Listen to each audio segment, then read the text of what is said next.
আপনাকে কি করে ভালো না বাসি ইয়া রাসূলুল্লাহ। যখন আপনি আমাকে ভালোবেসেছেন সেই 1400 বছর আগে, যখন আপনি আমাকে মিস করতেন, আশা করতেন যেন আমার সাথে দেখা করতে পারেন, অথচ তখনও আমি জন্মই হইনি।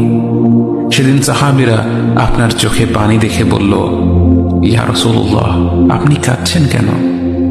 আপনি বললেন, আমার ভাইদের খুব দেখতে ইচ্ছা করছে। সাহাবীরা বললেন, আমরা কি আপনার ভাই নই ইয়া রাসূলুল্লাহ? আপনি বললেন, না, তোমরা আমার সাহাবী।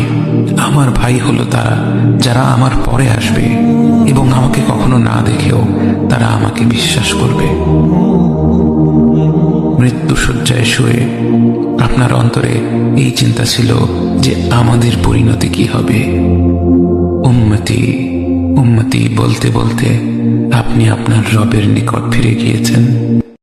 এই দুনিয়ার পুরো জীবনটা এটা হচ্ছে লালসাময় একটা জীবন, লোভ, মরিচিকা, মায়াজাল।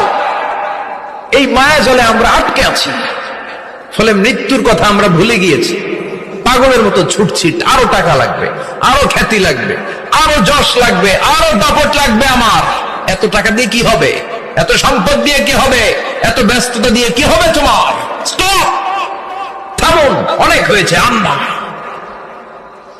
থামুন, take a rest and think about death. Think that you have to go back to your Lord. একটু বসেন না, একটু ভাবেন যে আমাকে চলে যেতে হবে, চলে যেতে হবে। এই কোলাহল, এই ব্যস্ততা, এগুলো থাকবে, থাকবো না আমি। সাইয়েদনা ওমর ফারুক বলেছেন, মুতু ক্বাবলা আন তামুতু, মরার আগে একবার মরো।